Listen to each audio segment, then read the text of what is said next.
A gente vai começar a segunda parte no módulo 5, né? A gente vai falar hoje sobre databases. A gente vai dar uma aprofundada mais em cada uma das opções que a gente tem de armazenamento, né? Na última aula a gente focou mais em comparação geral entre os tipos que a gente tem.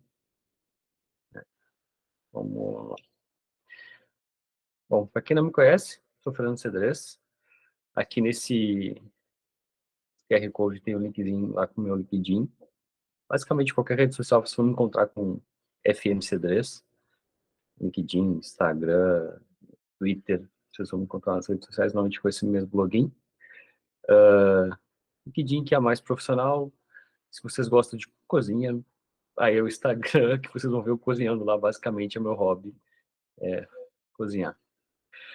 Então, né, lembrando aqueles recadinhos de sempre, cuidado com as faltas, ausência, né, justificar lá para o mentor, grupo de Discord para a gente trocar ideia, para falar lá, e dúvidas, por exemplo, eu vi que surgiu dúvida, ali eu já está falando, procura um mentor ali para falar sobre projeto, o que tem que ser feito, como tem que ser feito, o que os grupos têm que pensar. Então, a gente vai falar aqui, basicamente, de alguns serviços do GCP, né? Seja ele CloudScale, Spanner, Firestore, Table, Memory Storage, BigQuery, Storage, Persistent Disk, a gente vai falar de vários desses serviços, olhando para cada um deles, como eles funcionam, quais são as características principais, e é isso. Então, se vocês se lembram, do material da Vergadia, que é uma Googler, eu acho o material muito bom, né? Aqui a gente deu uma olhada nisso aqui, toda essa comparação entre os vários tipos de armazenamento que tem, né, no GCP. Hoje vocês vão tomar um fartão do conteúdo dela. Eu acho um conteúdo muito bom, completo, visual, assim, ele tem tudo que a gente poderia precisar para fazer o exame de ACE, essa parte de armazenamento. Então, procure também o material dela, é bem interessante. E, assim, vocês vão ver que o conteúdo está em inglês. Eu não traduzi propositalmente, por quê?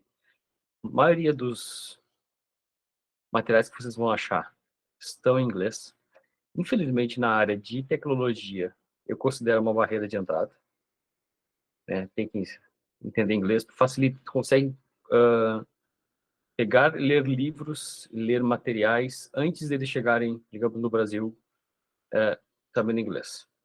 E por que eu estou trazendo material em inglês para o ACE? Eu fiz a prova do ACE em português. Ele é a única, até hoje, é a única prova que tem em português de todas do GCP. E me arrependi no final. Por quê?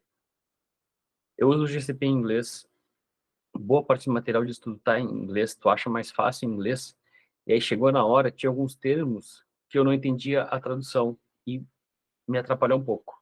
Mas isso é pessoal, eu estou trazendo aqui a minha experiência, né, disso. Se, por exemplo, hoje, se eu fosse refazer, né, que tem que fazer a prova tem uma duração assim, de 3 anos, eu fazer a prova, eu faria a prova em inglês, justamente porque já estou mais acostumado com os termos, com as referências que são feitas, e eu não caio nessa dependência de que alguém traduziu e eu entender o que a pessoa quis traduzir na hora da prova. Então, essa é só uma dica aleatória sobre conteúdo. Então, vamos lá. Se alguém tiver alguma dúvida, pode mandar no chat, estou vendo o chat, ou mandar nesse linkzinho que está em cima ali dos slides, que daí eu tenho, consigo puxar a pergunta e mostrar na tela.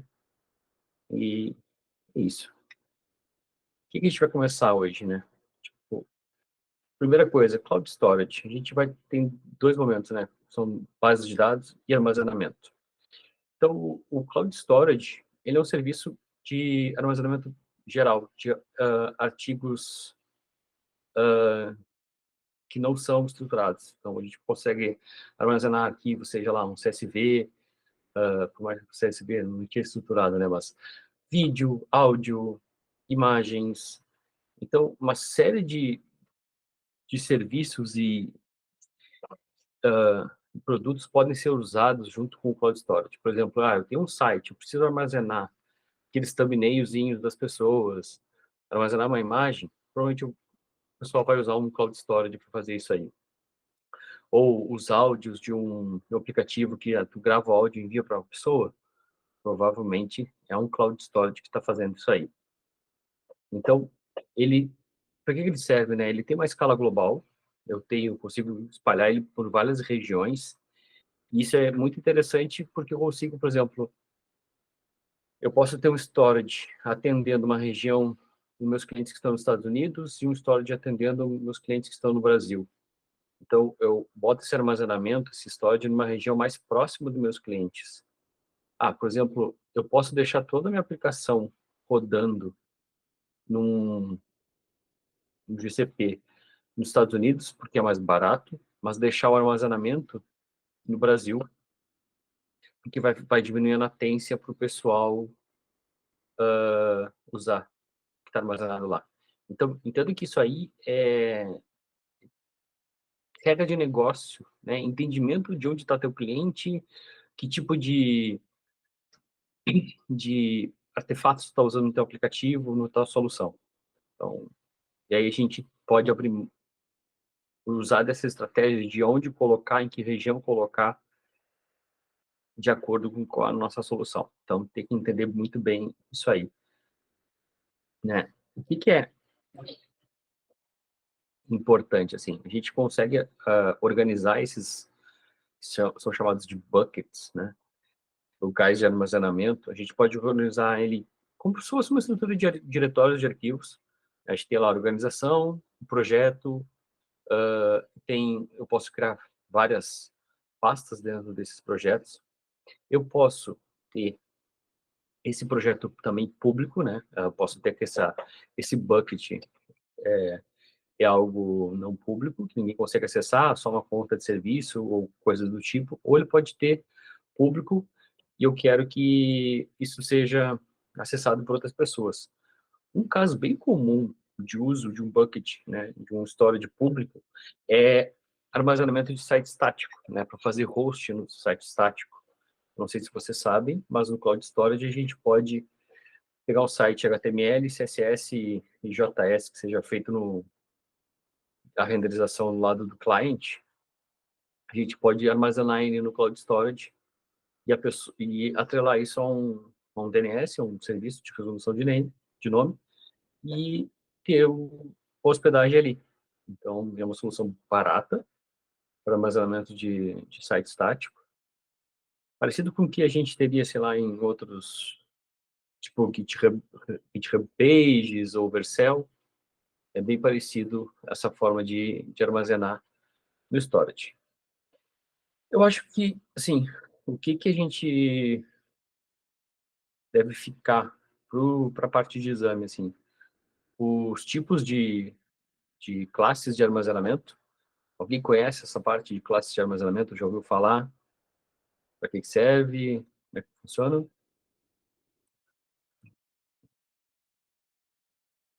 Você fique à vontade para falar no chat, fique à vontade também para, se quiser abrir o microfone e falar, fique à vontade. Não. Então, vocês estão vendo aqui bem no canto aqui na esquerda, né, eu tenho 4 classes de armazenamento. Que é Standard, é a mais comum, por exemplo, para colocar um site, para colocar um vídeo, um documento, e depois a gente tem mais 3. O que diferencia? É o tempo mínimo de armazenamento e o custo, né? Então, a Standard é a mais cara, e quanto mais adiante, com mais tempo que a gente garante que vai usar isso, a gente vai diminuindo o preço, né? Mas a gente também tem pena, né? A gente é penalizado se a gente acessar ou retirar, mover esse dado antes daquele prazo que a gente determinou. Aí, o que seria? E é bom memorizar. Standard, né? Não tem prazo. Nearline, 30 dias. Vai usar para quê? Para fazer um backup, para ter um ponto de recovery. Eu vou fazer uma mudança no banco de dados, eu quero salvar um estado dele antes de fazer a virada, eu salvo e depois ter ali aquele ponto de recovery. Então, Nearline 30 dias, Codeline 90 dias e Archive 365 dias, vulgo um ano. Exatamente isso, Reginaldo, tem a ver com a retenção de dados. Então, por exemplo, o Archive, eu estou me comprometendo, ele é muito barato, mas eu estou me comprometendo a que eu vou usar esse storage por um ano no mínimo. Então, eu vou colocar lá esse dado e isso é quase tipo um arquivo morto, digamos assim. Eu vou deixar lá ele no mínimo um ano. Se eu tirar, eu precisar usar esse dado, ele tem um custo. Se eu fizer isso antes de um ano, se eu fizer depois de um ano, não tem essa parte. Então, Standard mais caro, Nearline um pouco mais barato, Codeline um pouco mais barato e o Archive mais barato ainda. A gente, a gente consegue ver muito bem isso, por exemplo, um serviço que nem o BigQuery. O BigQuery implementa uma política como essa, que ele tem dois tipos de armazenamento, o armazenamento ativo e o frio. O que o frio faz? Ele, depois de 90 dias, ele fica no armazenamento não ativo, que eles chamam, e isso faz com que diminua o custo, né? Então, a gente consegue ver que alguns serviços do Google têm por debaixo dos planos essa regra também dos tipos de armazenamento, que o Reginaldo falou.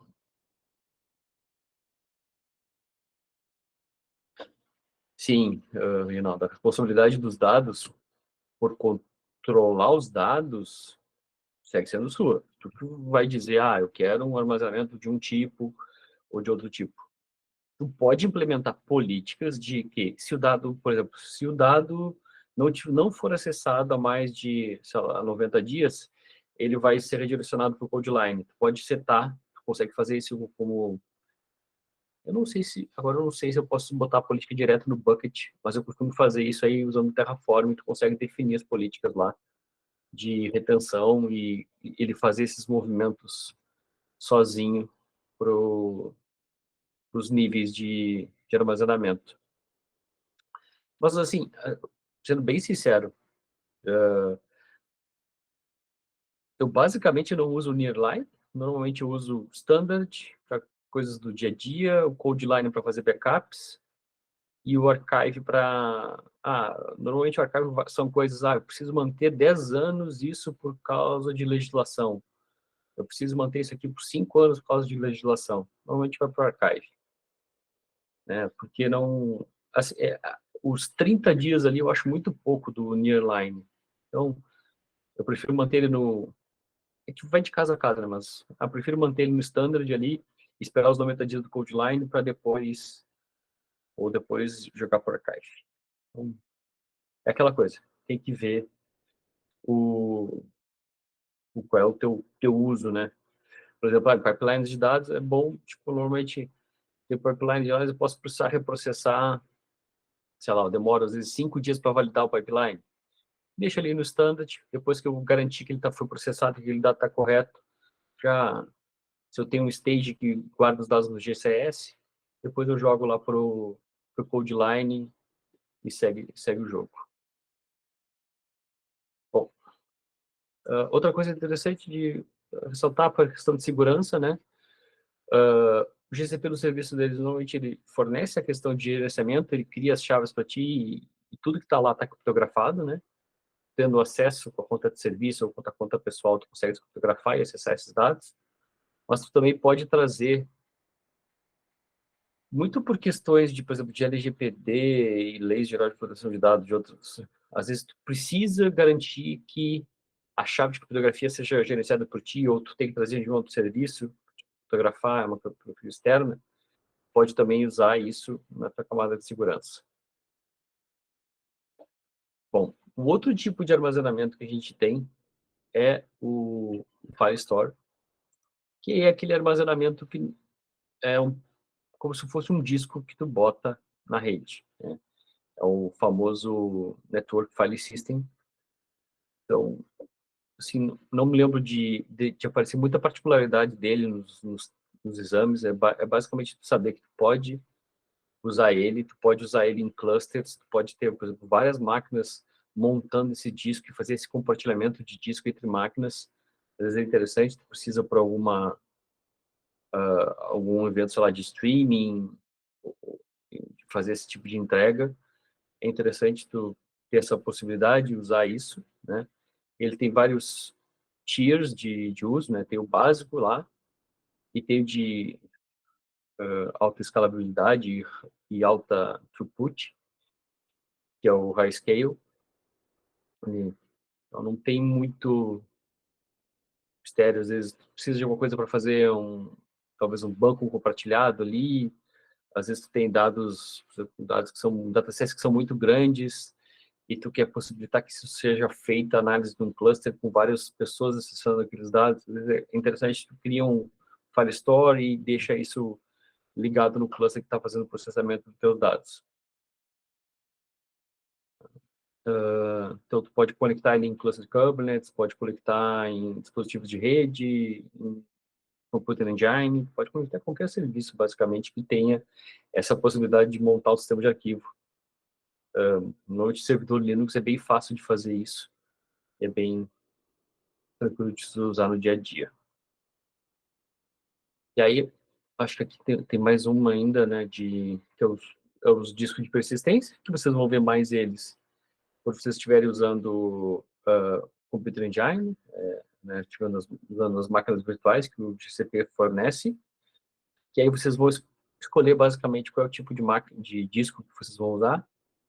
A gente tem os mais baratos, que são os mecânicos, a capacidade deles normalmente é maior, e e depois ele vai evoluindo de SSD até o SSD de baixa, que é o local SSD, de baixa latência, para aí quando precisa realmente de performance, latência baixa, tu usa esse tipo de disco. Então, na hora de tu montar tua máquina lá, tu vai dizer qual é a classe de persistent disk que tu quer ter, e tu pode armazenar isso e, por exemplo, quero manter sempre um persistent disk ativo e acoplando as máquinas nele e destruindo a máquina.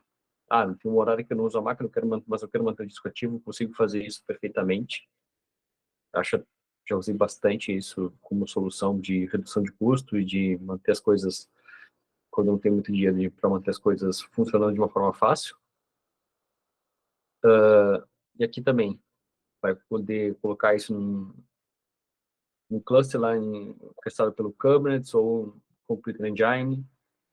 Normalmente também a gente usa isso muito para ter réplicas também. A gente usa isso, monta sistemas onde tem mais de um disco com essas réplicas, né, para a máquina ter redundância ali. E aí é como se fosse um disco, vai depender do teu sistema de arquivo que tu montar ali, tu consegue fazer isso. Tu aprende a lidar bastante com eles quando tu vai pelo caminho de subir a tua infraestrutura e botar o banco na mão, daí tu aprende a fazer umas coisas, tipo, redimensionar o disco que está rodando numa máquina. Não, isso não é problema só de bare metal, né, de infraestrutura on-prime, tu consegue, acabou, botei um disco ali de 20 GB, enchi com dados, eu vou precisar fazer o resizing desse disco, tu consegue fazer isso, mas aí tu aprende a fazer esse tipo de coisa lá no GCP. Tu descobre que tu tem limites também no GCP ou em qualquer nuvem, né? Então, e aí é como se fosse um disco normal, tu consegue fazer backup, tu pode criar uma imagem desse disco, tu consegue fazer várias coisas como se fosse um disco real, né? Um disco virtual. De experiência que eu posso trazer para vocês, assim, eu nunca vi, assim, tipo, aplicação, né? Tipo, back-end, aquele back-end que é um monte de CRUD ali, de cadastro update, né? Nunca vi necessidade de, de usar um SSD. Melhora de performance não justificava o valor, num dos casos que eu tive. Eu tinha problema de throughput ali. Onde tinha mais, que eu sentia a diferença era quando usava datasets muito grandes tu precisava realmente escrever e ler isso muito rápido. Aí já era em questão de cluster, de Big Data, aí faz um pouquinho de diferença mesmo o SSD. E aí, por exemplo, aqui até ele fala ali nos casos de uso, por exemplo, ele tem uma classe ali que está bem atrelada ali, o Oracle, o SAP, pode ser ali que ele está falando em... Nossa, o ponteiro se perdeu.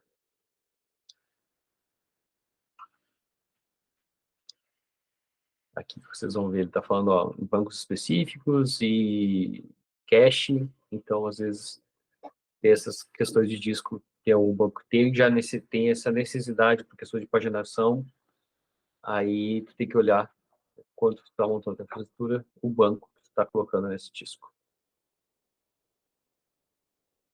E aqui a última etapa, né?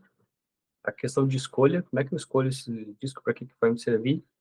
Não sei se alguém ficou com uma dúvida sobre isso, então, história de armazenar objetos, o precisa de disco local SSD para armazenar blocos de dados numa máquina ou num cluster, e o FileStorm é um sistema de arquivos de rede. Acho que esses são os conceitos gerais aqui de armazenamento, né, do DCP. Fala, Paulo. Nesse caso do cluster específico do GKE, quando eu associo um disco persistente, ele fica disponível, que assim, do que eu fiz de laboratório até agora, só para dar um contexto, desculpa. Eu fiz, ele subiu as instâncias de Compute Engine e criou o cluster em cima delas. Quando eu crio um disco persistente, ele fica disponível para todos, para que eu possa usar de forma compartilhada, ou ele tem que ser associado a cada instância? Ah, eu vou te ser bem sincero, assim, eu não lembro, mas assim, se não me engano, tu tem que fazer a montagem para cada um, apontando para que ele use aquele disco.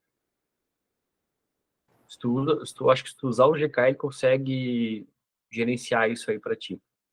Mas, assim, não tá nas minhas expertises. Nas vezes que eu usei, eu acabava usando sempre serviços que já estavam junto do cluster ali. Então, eu lembro que se tu associa um disco, eu acho que tu associa um disco pro cluster. E ele gerencia para ti. Tem impressão, mas vale confirmar. Beleza. Eu fiquei na dúvida justamente porque é no pensamento do Kubernetes, que eu estava fazendo no laboratório do Kubernetes, e para criar um disco persistente para todos, eu tive que fazer um NFS separado para poder compartilhar. Fiquei com essa dúvida agora. Coincidência, estava vendo isso hoje. Obrigado. Tá, mas manda essa dúvida lá no Discord, daí a gente tira o tempo e te responde. Uma boa dúvida.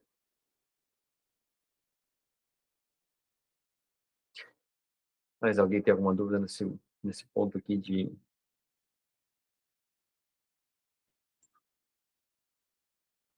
storage? Aí a gente vai pro...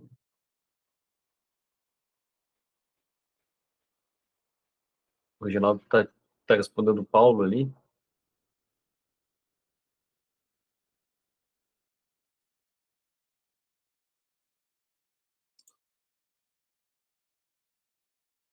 É porque... no esquema, estou acostumado mais a montar banco de dados. No banco de dados, tu diz quantas máquinas vai ter e qual é o disco de persistência e se tem réplicas. Eu não sei no GKE, eu não sei no cluster, eu não sei, tem que dar uma pesquisada. Né, que daí, tipo, eu pego um Cloud SQL que ele perde agora, ele vai dizer qual é o disco principal, quais são as réplicas e quais são as réplicas que pode determinar réplicas de failover ou de só de leitura, qual é que assume se falha um ou outro. Pensando assim, provavelmente tu deve atrelar os discos ao cluster e o cluster gerencia isso para ti. Então, vamos lá. Agora a gente vai entrar no segundo momento, que são as bases de dados, certo? O que a gente tem de base de dados? Mais geral, conhecida que se usa no dia a dia, a Cloud SQL, que a gente tem vários sabores dentro dele, pode escolher. MySQL, Postgres, SQL Server. O único que está fora aqui que ainda não, um dos principais, vai ser o Oracle, que ainda tem que ser bare metal, tem que subir infraestrutura. Eu não lembro o que contou na última aula, né? O SQL Server agora faz parte também dos sabores que tem no Cloud SQL. O que a gente vai ter de principal aqui, né?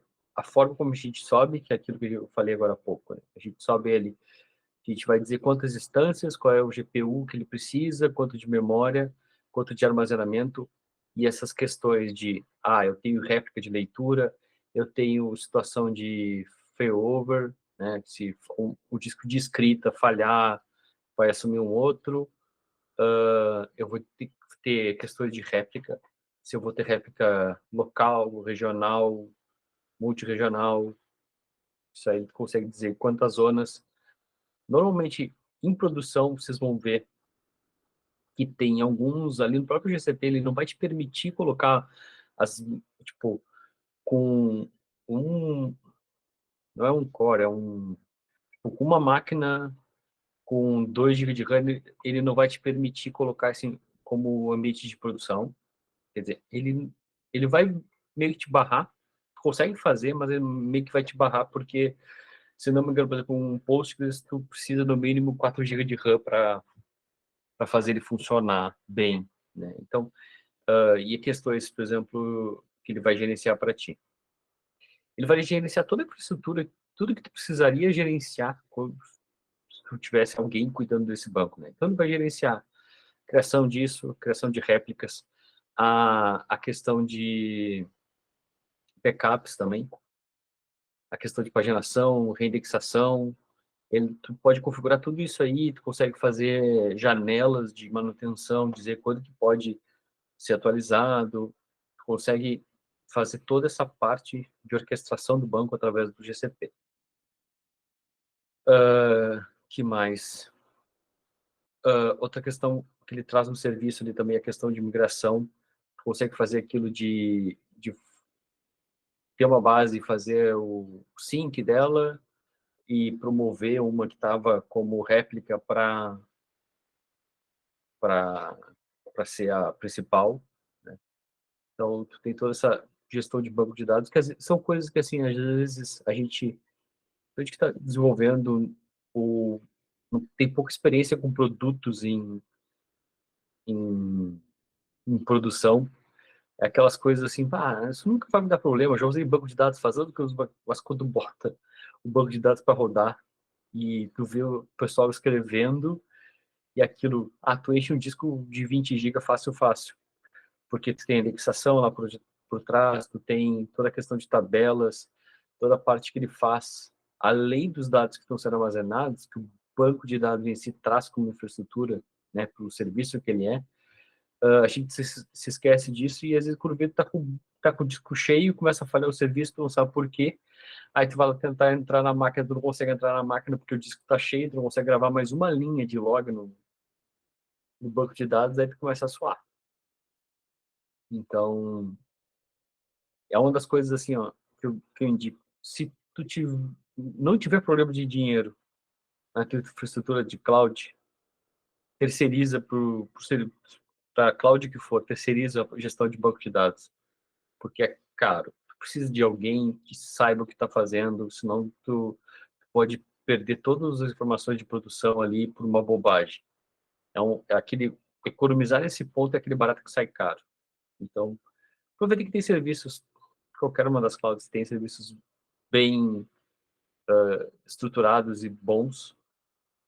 Assusta às vezes o preço? Assusta. Mas, normalmente, é o banco de dados que está toda o valor do teu negócio hoje em dia, muito está no banco de dados. Então, aproveita, gasta esse dinheiro, é um investimento para não ter dor de cabeça. Aí do Cloud SQL, que outro banco de dados a gente tem? A gente tem o Cloud Spanner. Qual é o diferencial do Cloud Spanner? Quem é que lembra da última aula?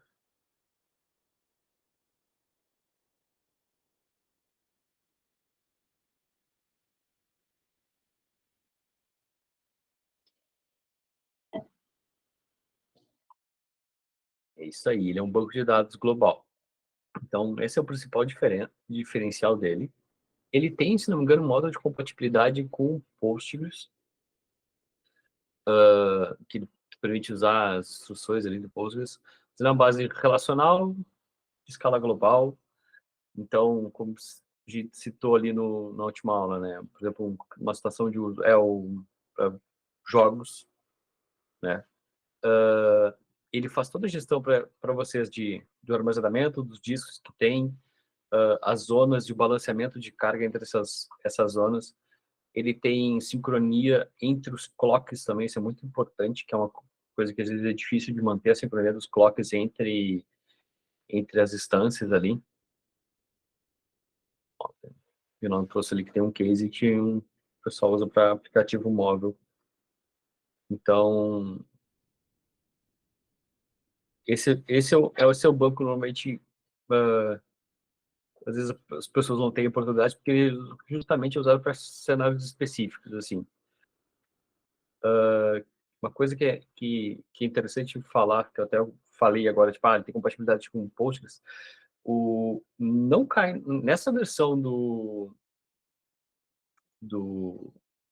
da Ace, a não ser que atualizem, por exemplo, não sei quando foi a última atualização da prova, né? Mas, por exemplo, uma prova que eu sei que está sendo atualizada, já tem a versão beta rodando, é a prova de Data Engineer, né? O caso da Ace. Mas, por exemplo, uma coisa que vocês vão ver falando hoje, se vocês procurarem material sobre banco de dados, vocês vão ver o AlloyDB, que é um serviço que o pessoal do Google fez em cima do Postgres ali. Ele é todo compatível com o Postgres, só que é um banco, é um serviço mais robusto. Então, mas isso não vai entrar, não entra nessa prova do ACE, né? Porque é um serviço muito novo. Então, isso é outra coisa que quando você estiver estudando para a prova, tenha cuidado. Serviços muito novos, funcionalidades muito novas, não entram. Então, às vezes, você pode pegar a prova e tem um serviço que já foi descontinuado, mas está lá e a resposta certa é aquele serviço. Você pode cair na prova o Data File Store, não, Data Store, que é o nome antigo do Firebase, do Firestore. Isso pode acontecer. Então, às vezes não. Como as coisas vão mudando muito rápido, a prova ela é meio congelada. Então, tem coisas que já mudaram. Por exemplo, eu estou fazendo a prova de. Estou estudando para a prova de Data Engineer. Tem muita coisa que não faz o menor. Tipo, hoje em dia, por exemplo, o BigQuery já evoluiu tanto, tem tanta funcionalidade nova que tudo para a prova, daí tu tem que mudar completamente teu pensamento. Tá, essa funcionalidade já mudou, ela tem outro propósito. Mas para a prova, para hora de fazer a prova, ela segue valendo. Então, procure materiais específicos da prova que vocês estão mirando fazer. Outro banco de dados, o Firestore. Firestore é o quê? Não é um banco de dados não relacional, baseado em documentos, né, escalável, serverless, completamente gerenciável. Ele é muito usado em aplicativos e sites, né? Ele tem todo o ecossistema na volta dele para fazer autenticação, funciona offline, fazer sincronismo de dados, né? Quando está offline, assim que entra online, ele faz essa parte de sincronismo.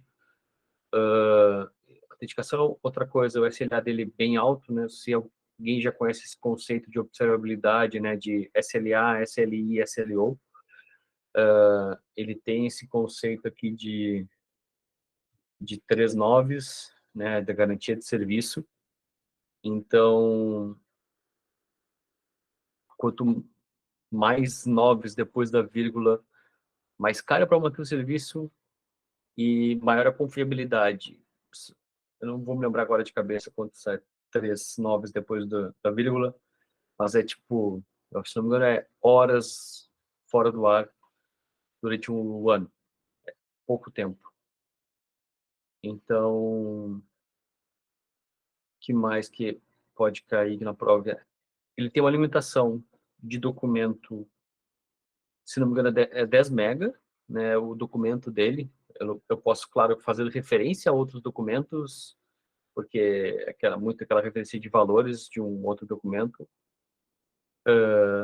Então, o tamanho máximo do documento é 10 MB. Ele faz muita contrapartida com... Esqueci o nome. MongoDB. MongoDB, se não me engano, o tamanho do documento é 13 MB.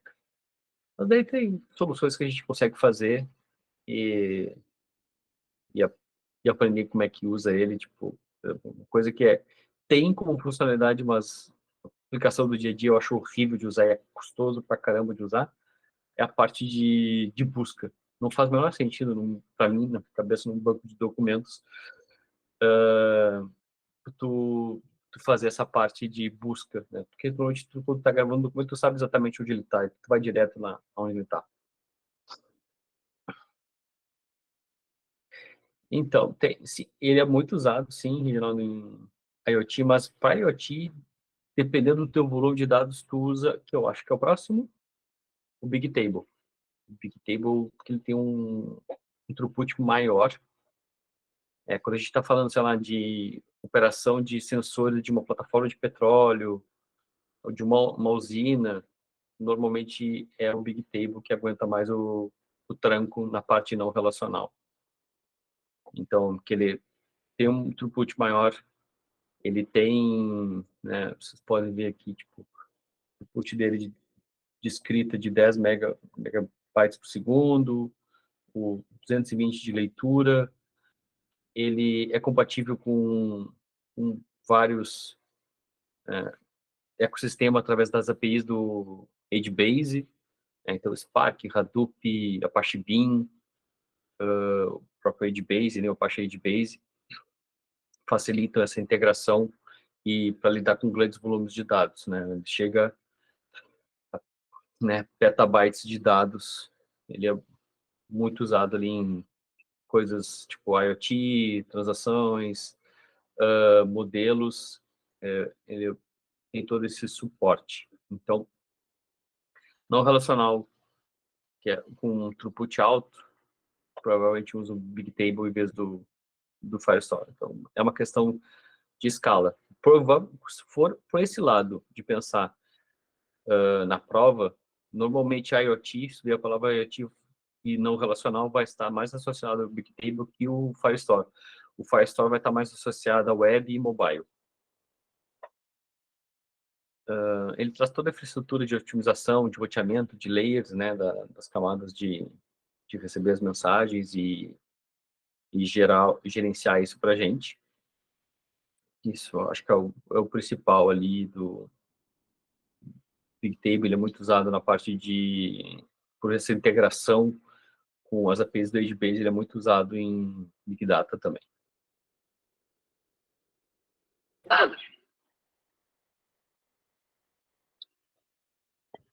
E aí a gente tem aqui que é o banco de cache, né, um banco em memória, associado muito ao Redis. O que a gente tem de funcionalidades, né? Aquilo não é um disco, ele é uma memória RAM, é mais caro, mas ele entrega uma velocidade, um throughput muito maior. Então, a gente vai usar muito isso para fazer cache, gestão de dados. Às vezes, tu precisa gerenciar uma fila e tu não quer perder esses índices, mas tu precisa que a escrita seja muito rápida e depois tu tem um job que vai fazendo esse processamento. Pode ser uma situação de se usar um banco em memória para ele receber uma rajada muito alta de eventos, por exemplo, armazena em memória e depois tu vem com os jobs baixando isso para um outro armazenamento mais barato. Então, para aguentar, digamos, para aguentar a porrada ali, tu pode botar um memory store na frente para fazer até essa camada, às vezes, de database. Tu quer fazer aqueles caches de mapa de chave-valor, tu usa ele, ou tu traz deixa nele, por exemplo, uma situação de, sei lá, eu tenho um aplicativo muito conhecido de fotos que tu pode deixar a parte de, sei lá, as 10 primeiras referências ali aos posts de cada usuário, tu deixa na memória, porque tu vai estar quente, ele vai abrir o aplicativo, vai puxar isso aí, e o resto deixa numa base relacional mais barata. Então, para BI, já, sim, mas eu acho que é uma situação, ele até bota aqui, eu acho que é mais nessa nossa situação aqui, tipo, de real timing, de coisas acontecendo em curto período de tempo, né? Então, tu tem um processamento mais rápido e precisa que isso aconteça de uma forma mais rápida.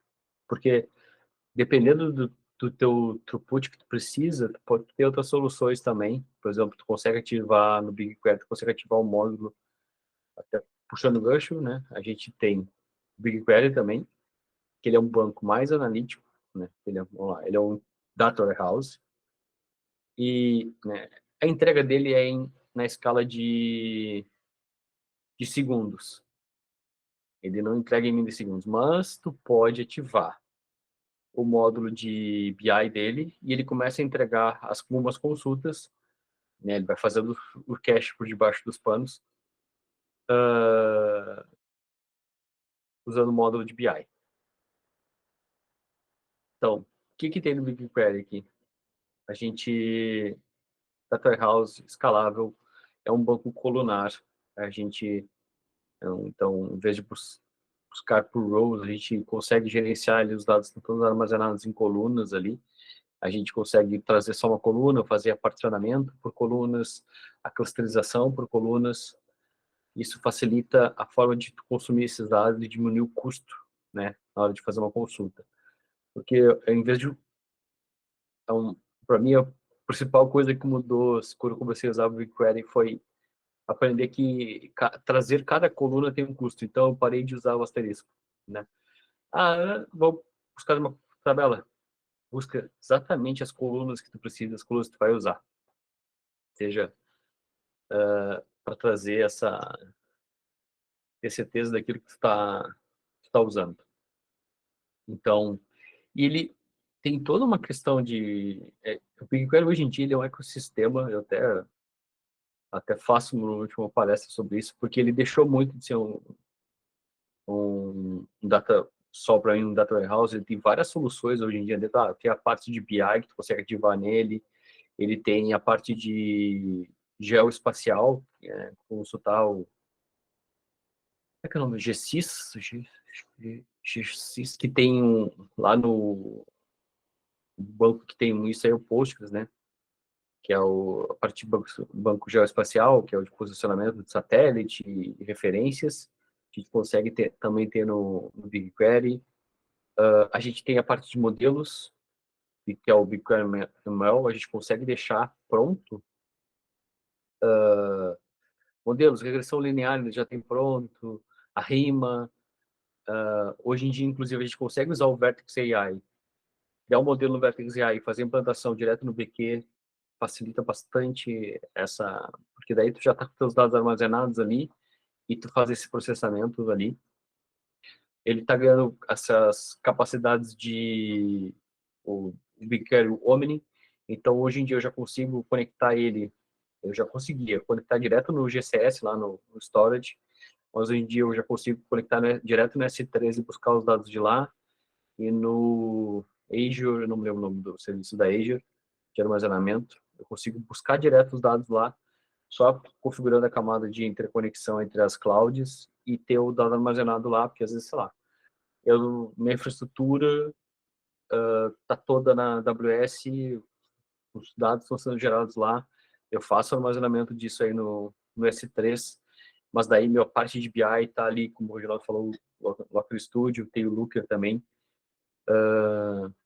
minha parte analítica está no BigQuery, tem muita empresa que eu já vi que faz isso, usa todo o ecossistema AWS ou Azure e acaba uma parte usando o BigQuery.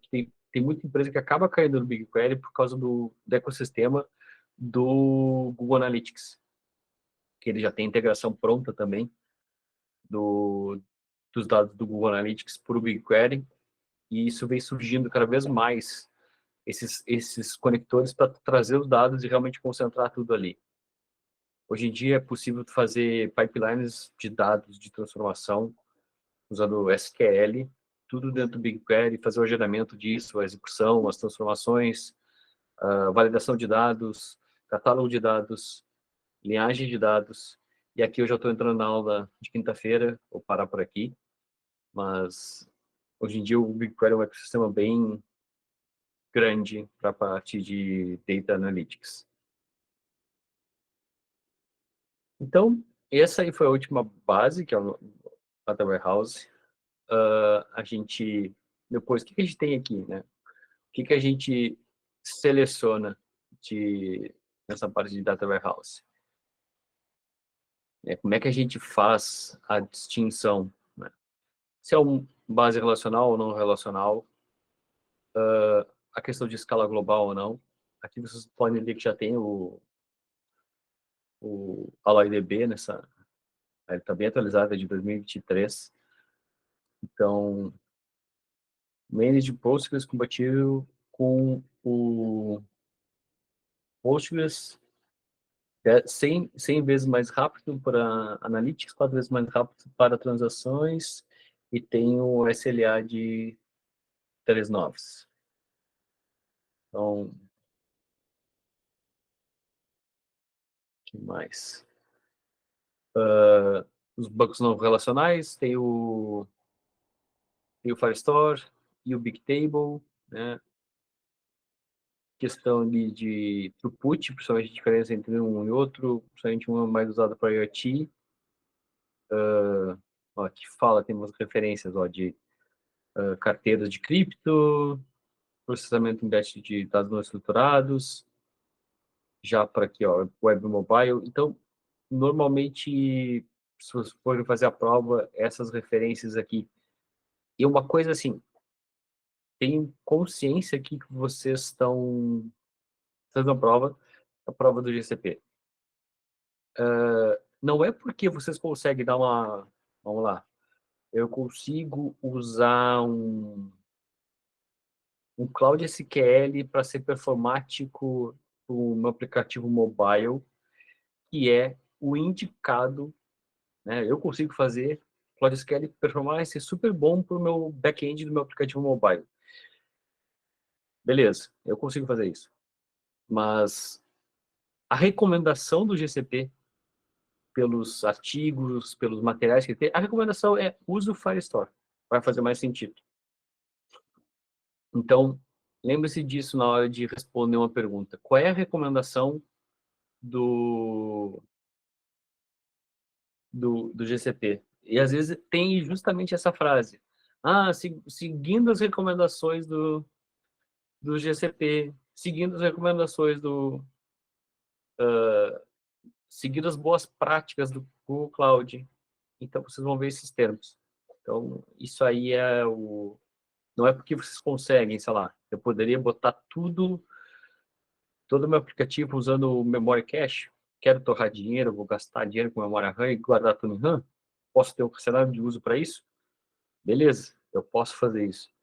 Mas não é o que eles vão te recomendar fazer. Então, se liguem bastante nesse termo, porque às vezes ele é o que vai te ajudar a definir qual resposta vocês vão dar. Deixa eu ver aqui.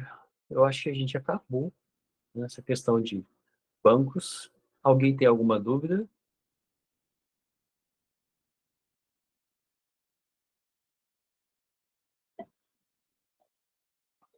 Vamos começar as dúvidas sobre o banco de dados, sobre cenários de uso.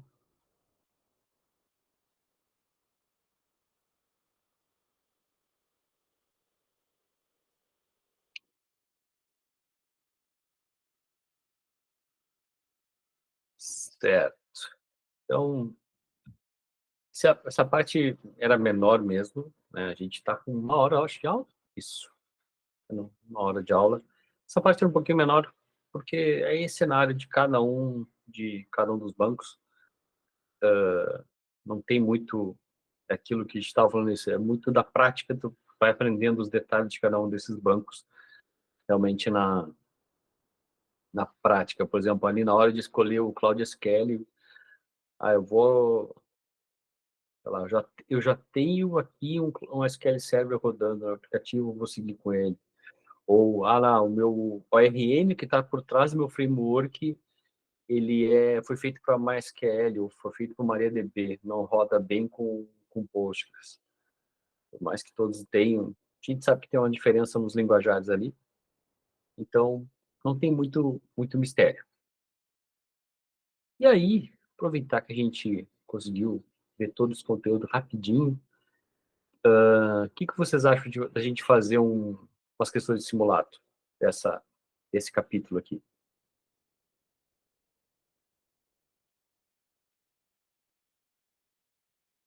Se- Alguém já fez simulado da prova?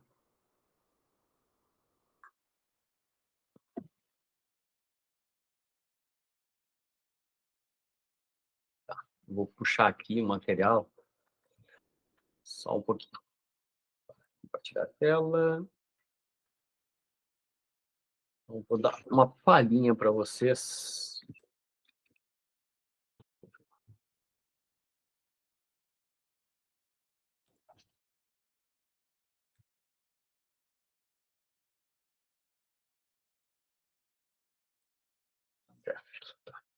Vocês já tiveram a aula de Core Essentials, né?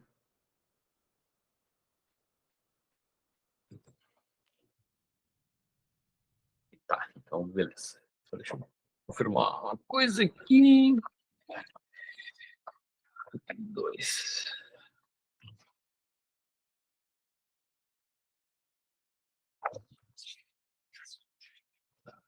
Sei lá, parte Cloud Functions, Cloud Computing, isso aí vocês já viram, né? Tá, beleza. Então, vou pegar aqui.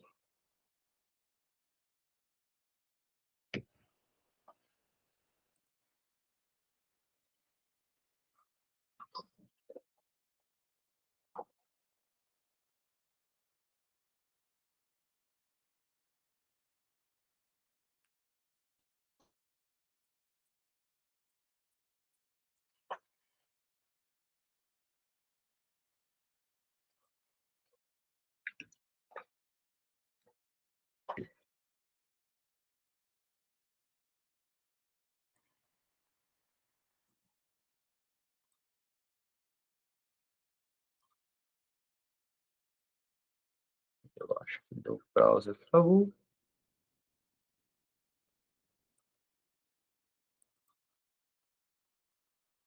Vocês já estão enxergando minha tela? Beleza. Então, bom, esse material aqui, ele, dentro do livro para certificação, ele, ele te libera acesso a esse simulado, tá? Então, vamos pegar aqui do capítulo 2. Eu vou botar para modo estudo, que daí a gente vai respondendo e ele já vai dando a resposta. Vamos pegar aqui. Vamos pegar 5 questões aqui, tem 20. E aí vamos no tempo de vocês. Deixa eu ver. Tá dando para ler certinho?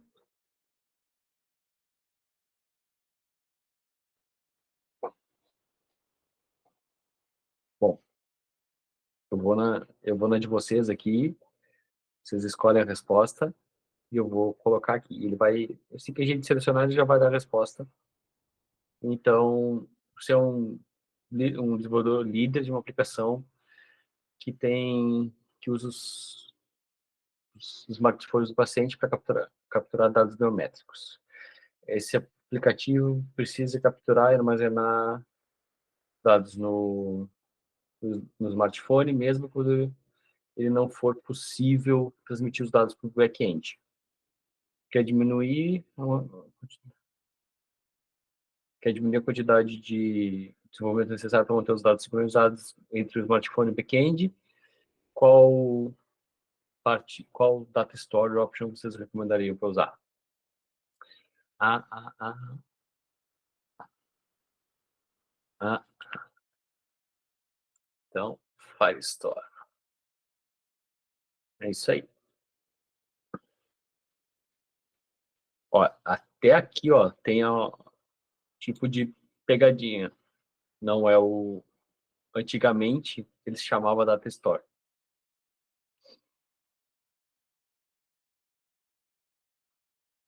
Vamos lá. Você decidiu fazer um deploy de um microserviço usando containers. Você tem que instalar e gerenciar Docker nas instâncias de Compute Engine. But you have to provide. Você vai usar um gerenciador de provedor de containers do GCP. Quais são os dois tipos de serviço que permite que você use containers de uma forma gerenciada? Vamos lá. A gente tem o App Engine, Standard Environment, o App Engine Flexible, o Kubernetes Engine e o App Engine Standard, Kubernetes Engine, App Engine Flexible, App Engine Standard e o Cloud Functions. Então, o pessoal está respondendo B, B, B, B, B, B, B, B. Então, vou na de vocês.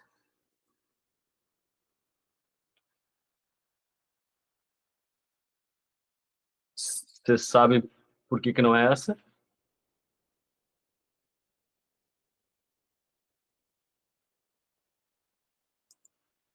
O Wendel matou.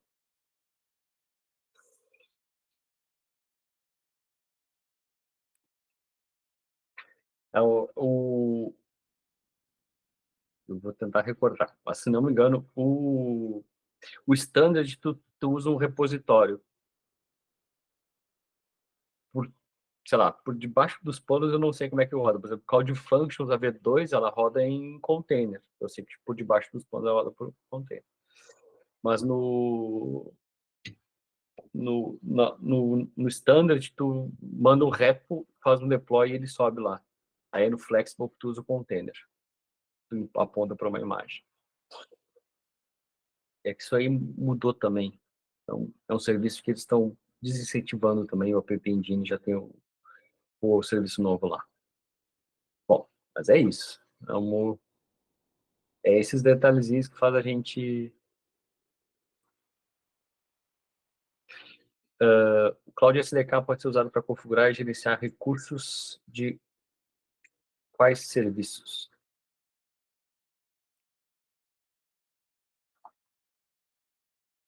Computer Engine, Cloud Storage, Network Firewalls ou todos?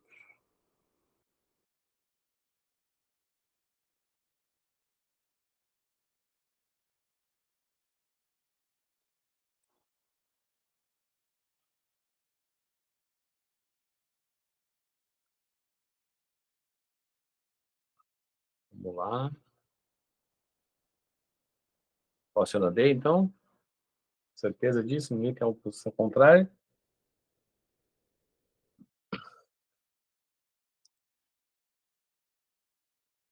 Isso aí.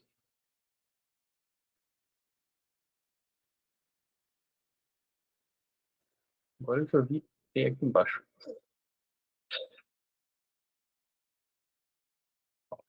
Flexible permite que você rode um container com plataforma como serviço. Câmara de orquestração de containers. Ó, aqui explica, o App Engine Standard roda aplicações de linguagem específica. Eu já usei muito ele para rodar PHP Web. Então, ele não funciona em cima de um container. Vamos lá, para 4. O cliente está desenvolvendo uma aplicação que vai analisar grandes volumes de dados em texto. O cliente não é expert em text mining, mineração de texto, ou working ou trabalhar com linguagens. Qual serviço de CPU você recomenda que ele use? Cloud Text Miner, Cloud Natural Language Processing, Cloud ML, Cloud Vision.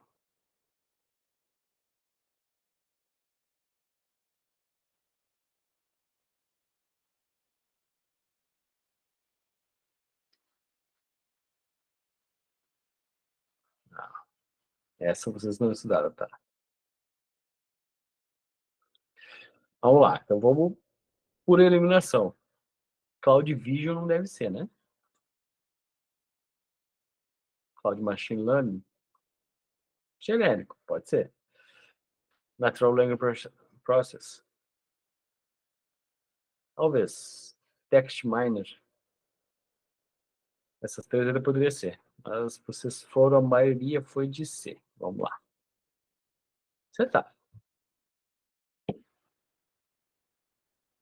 É, funciona. Mas de texto, ó, Cloud Text Miner não existe, e o Cloud ML é genérico. Ele poderia ser usado para análise de texto, mas requer mais conhecimento para usar. E o Vision é para imagem. Boa, pessoal. Um, um software engineer, um engenheiro de software, veio te pedir uma recomendação. Ela quer implementar um algoritmo de machine learning que identifica células cancerígenas em imagens médicas. O algoritmo intenso, tem computação intensa, faz cálculos matemáticos e requer acesso a grandes volumes de dados imediato. Não pode ser facilmente distribuído em múltiplos servidores, então não é paralelizável, né? E que tipo de computer engine vocês recomendariam para ela? Alta memória e alto CPU, alta memória, alto CPU e alto GPU, memória média e high CPU, high CPU e high GPU. Vocês estão entre a B e a A. O que é que vai desempatar aí? É igual. Vamos lá, a gente pode tirar a C, né? Não vai ser mid-level memory. Então, o Juan que fez o do empate. Vamos lá.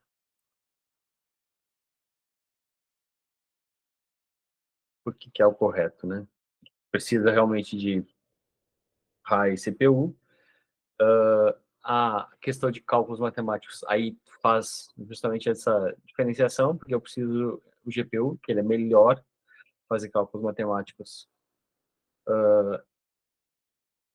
CPU cérebro,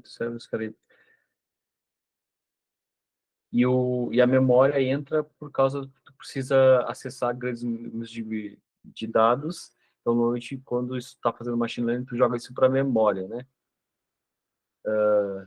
Isso aqui, quando tu começa a trabalhar com Big Data, tu descobre por que não se usa pandas em produção, porque tu sobe todo o teu dataset em memória e trava a tua máquina. Então, é isso, ó. Aqui a gente demorou, para finalizar, ó. A gente demorou 10 minutos para fazer 5 questões. É mais ou menos essa média que a gente leva, 2 minutos por questão. E aí, como é que a gente foi? Aqui depois tem a revisão. Então, a gente teria passado no exame, né? Precisa de 70% para passar. Tirou aquela dos containers ali. Então, o que vocês acharam de fazer esse teste aqui com A prova é mais ou menos isso aqui, não tem muito diferente.